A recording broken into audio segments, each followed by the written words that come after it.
Hello guys. तो आज मैं आपके लिए लेके आई हूँ एक नया टॉपिक जो कि है जी वर्सेस स्मॉल जी, जो कि कैपिटल जी है, जो कि जिसको हम कहते हैं यूनिवर्सल ग्रेविटेशनल कांस्टेंट। और जो हमारा एक है, ये जो हमारा है ये स्मॉल जी है, जिसको हम कहते हैं एक्सेलरेशन ड्यू टू ग्रेविटी। तो मैंने देखा है कि इन सब में बच्चों को बहुत ज़्यादा कन्फ्यूज़न होती है जब वो क्वेश्चन लगाते हैं, तो कब क्या निकालना है, कब कौन सा जी का यूज़ करना है, क्योंकि ऑब्वियसली दोनों की नोटेशन सेम है और थोड़ा सा वो नेम में भी थोड़ा सा कन्फ्यूज़न हो जाती है।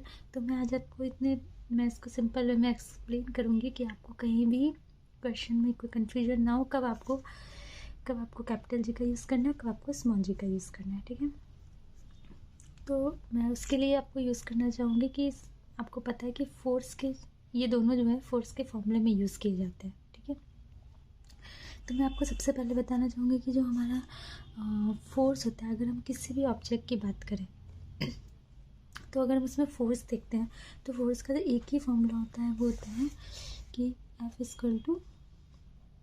m/a। जहाँ ए पे, वो ए वहाँ पे क्या होता है, जो एक्सेलरेशन, जो कोई भी ऑब्जेक्ट है उस पर कितना एक्सेलरेट हो रही है, वो उसका एक्सेलरेशन, और उसमें हम उसके मास का मल्टीप्लाई कर देते हैं तो वही हमारा होता है कि उस ऑब्जेक्ट पे कितना फोर्स लग रहा है। ठीक है, और जब भी ये तो हमारा क्या एक फॉर्मूला, ये हमारा हम कभी भी यूज़ करना होता है किसी ऑब्जेक्ट पे फोर्स के लिए, तो हम उसे ये यूज़ करते हैं अगर हमारे उस ऑब्जेक्ट का हमें मास और एक्सेलरेशन पता हो तो। और अब हमारा आता है एक दूसरा फोर्स का फॉर्मूला, जिसमें अगर हम दो ऑब्जेक्ट है, अगर मान लीजिए सपोज कीजिए आपके पास कोई दो ऑब्जेक्ट है और उन दोनों के बीच में डिस्टेंस अगर डी की दी हुई है, तो तब हम उसमें कौन सा फॉर्मूला यूज़ करते हैं। तो जो हमारा फॉर्मूला होता है वो, क्योंकि जो हमारा फोर्स होता है ना, वो हमारा एक्चुअली मास के प्रोपोर्शनल होता है, जो हमारा डिस्टेंस होता है उसके रेसिप्रोकल के प्रोपोर्शनल होता है। तो उससे फॉर्मूला जो डेरिवेशन हुआ था वो ये हुआ था कि यहाँ पे ये हमारा कोई कांस्टेंट हम के यूज़ करते हैं, और हमारा अगर मान लीजिए इसका मास m1 है और इसका मास m2 है, तो m1 m2 अपॉन इन दोनों के बीच की जो डिस्टेंस है, डिस्टेंस हमेशा हम सेंटर से लेते हैं और सेंटर का स्क्वायर, अब ठीक है, डिवाइडेड हो, और ये जो हमारा होता है यहाँ पे जो ये होता है ये कांस्टेंट होता है।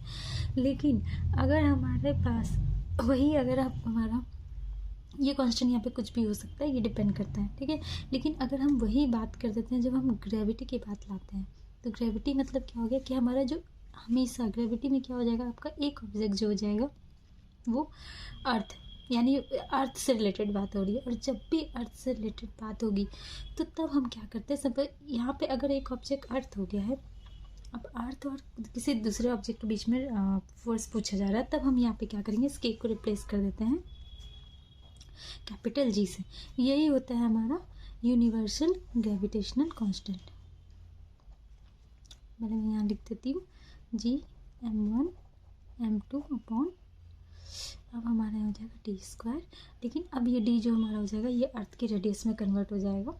ठीक है, क्योंकि हमेशा डिस्टेंस सेंटर से लेते हैं, और अगर जब हम अर्थ की बात करेंगे ऑब्वियसली वो अर्थ के सरफेस पे, अर्थ और किसी ऑब्जेक्ट के बीच में आप जब भी देखेंगे तो अगर वो अर्थ की सरफेस पे है तो वो जो डिस्टेंस होगी वो ऑब्जेक्ट की नेग्लिजिबल होगी। तब हम यहाँ इस डी को आर में चेंज कर देते हैं, तो जो आपका फॉर्मूला हो जाता है जी m1 m2 upon are square. और यही जो हमारा होता है यूनिवर्सल ग्रेविटेशनल कांस्टेंट। ठीक है, तो जब भी आपके फोर्स के फॉर्मूले में, ठीक है, और जब भी एक फोर्स के फॉर्मूले में आपका एक ऑब्जेक्ट अर्थ होगा तो वहाँ पे ग्रेविटी आ जाएगी, और जब ग्रेविटी आएगी तो हम वहाँ पे जो कांस्टेंट होगा वो वहाँ पे हम इस कैपिटल जी का यूज़ करते हैं, और इस रेडियस को हम यहाँ पे अर्थ का रेडियस लिखते हैं, और यहाँ पे आपका जो एक मास होगा वो ऑब्जेक्ट वन का मास वो अर्थ का होगा। ठीक है, सेकेंड ऑब्जेक्ट। अब जो हमारा आता है दूसरा, तो आई होप आप लोग को इसमें कोई कन्फ्यूज़न नहीं होगी, ये आपका क्लियर हो गया होगा। ठीक है, तो आपको जब भी ये फोर्स की बात आएगी, जब भी फोर्स पूछा जाएगा, हमेशा याद रखिएगा, तब आप यहाँ पे फोर्स के फॉर्मूले में यही फॉर्मूला यूज़ करेंगे। जब फोर्स ड्यू टू ग्रेविटी या फिर दो ऑब्जेक्ट के बीच में फोर्स, उसमें से एक ऑब्जेक्ट आपका अर्थ हो, तो आप हमेशा यही यहाँ पे यही फॉर्मूला यूज़ करेंगे। अब जो दूसरा हमारा होता है वो होता है स्मॉल जी। तो ये होता है हमारा एक्सेलरेशन। सिंपल है कि जब हम फोर्स यहाँ पे F=m/a, हमारा ये फॉर्मूला होता है किसी भी ऑब्जेक्ट पे फोर्स का। तो जब वहीं पे हम ये बात कर लेते हैं कि ये फोर्स जब भी ये एक्सेलरेशन, अब आप ये इसी फॉर्मूले में देख लीजिए, इस फॉर्मूले में हम F की जगह क्या रख सकते हैं, m/g। अगर हम यहाँ पे क्या कहते हैं, अगर किसी ऑब्जेक्ट पे मान लीजिए जो ऑब्जेक्ट अर्थ की तरफ आ रहा है उस पर जो फोर्स लग रहा होगा, फोर्स तो ये भी होता है ना कि उसका मास इंटू जो उसका एक्सेलरेशन होगा, ठीक है। तो जो उसका फॉर्मूला होगा, और यहाँ पर फिर हम ये g m1, और मान लीजिए ऑब्जेक्ट का मास स्मॉल m था, m2 की जगह हमने स्मॉल m ले लिया r², तो जो हमारा mm कैंसिल हो जाएगा, तब जो हमारा g का फॉर्मूला हो जाएगा वो g m1/r²। तो जो हमारा g होता है ना, वो सिंपली होता है कि एक्सेलरेशन, जो भी acceleration due to gravity. Acceleration बहुत तरीके से लग सकता है, आपका ऑब्जेक्ट किसी भी चीज़ से एक्सेलरेट हो सकता है, लेकिन जो हमारे जब ग्रेविटी के कारण पूछा जाएगा, तो जो हमारी जो हमारे एक्सेलरेशन आती है वो इतनी आती है, और ये हमेशा डिपेंड करती है अर्थ के मास और इस पर डिपेंड करती है। तो इस समय हम बॉडी को कहते हैं फ्री फॉल हो रहा है, क्योंकि अर्थ के सरफेस पे वो क्योंकि वो मास पे, ऑब्जेक्ट के मास पे डिपेंड नहीं कर रहा है, इसलिए वो कांस्टेंट होता है। इसीलिए हम इसको एक्सेलरेशन ड्यू टू ग्रेविटी कहते हैं। क्योंकि यहाँ पे आ गई ग्रेविटी की बात, तो इसीलिए हम यहाँ पे इसको कैपिटल जी से स्मॉल जी से रिप्लेस कर देते हैं एक्सेलरेशन को, और ये हमारा हो जाता है एक्सेलरेशन ड्यू टू ग्रेविटी, ठीक है। तो जब भी आप इसमें कंफ्यूज मत होइएगा, क्योंकि बहुत मैंने देखा है कि काफ़ी बच्चे कंफ्यूज हो जाते हैं। ये हमारा फोर्स से रिलेटेड बिल्कुल भी नहीं है, ये एकदम, अब यहीं पे फोर्स के फॉर्मूले में आप देख लीजिए, फोर्स का फॉर्मूला जो होता है g m1/r² होता है। अब इसमें क्या है, इसमें दो चीज़ें, एक आपका है, एक अगर आप ये है किसी ऑब्जेक्ट पे कितना फोर्स लग रहा है। अगर हम इस ऑब्जेक्ट के मास, अगर उस ऑब्जेक्ट का मास सपोज कीजिए, इसमें तो एक अर्थ का मास होगा और एक ऑब्जेक्ट का मास होगा। अगर हम उस ऑब्जेक्ट के मास से डिवाइड कर दे इस फोर्स की वैल्यू को, तो ये आएगा उसके ऊपर एक्सेलरेशन। और जो ये एक्सेलरेशन की वैल्यू आती है, हम सपोज कीजिए अगर हमको एक्सेलरेशन निकालना होगा, तो हम ये इस ऑब्जेक्ट के मास से डिवाइड करते हैं। अगर उसका मास हम m2 सपोर्ट कर ले रहे हैं, तो अब हमारा एक्सेलरेशन दिया जाएगा g m1/r², ठीक है। लेकिन अब मैं भैया पे ये एक्सेलरेशन किसके कारण आ रहा है, जो सेकेंड ऑब्जेक्ट है वो हमारा है अर्थ, तो इसीलिए जो हमारा ए होता है अब वो जी से रिप्लेस हो जाएगा।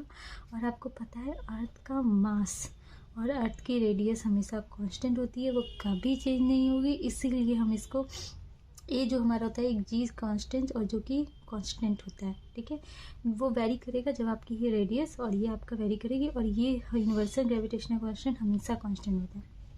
इसीलिए जो एक्सेलरेशन होता है ड्यू टू ग्रेविटी, जो अर्थ के कारण होता है, वो कांस्टेंट होता है, और उस समय जो बॉडी होती है वो हम उसको फ्री फॉल की स्टेट कहते हैं, ठीक है। तो मुझे नहीं लगता आपको कहीं कन्फ्यूज़न होगी। अगर फिर भी आपको कोई कन्फ्यूज़न है, मैं इससे आगे आपको एक दो क्वेश्चन भी बता दूंगी जिससे आपका क्लियर हो जाए, क्योंकि हो जाती है कभी कभी नई चीज़ें आती है हमारे सामने, तो क्वेश्चन में कन्फ्यूज़न हो जाती है, पर फिर भी कंफ्यूज होने की कोई जरूरत नहीं है। कॉन्सेप्ट अपना क्लियर रखिए, ये एक्सेलरेशन है, और ये हमारा जो कि एक कांस्टेंट है, ये फोर्स में कांस्टेंट आपका यूज़ किया गया है, वो भी क्यों, क्योंकि हमारा एक ऑब्जेक्ट मास हो गया, यहाँ पे ग्रेविटी की बात आ गई है, वरना हम ये कांस्टेंट नहीं यूज़ करते, ठीक है। It is just a constant,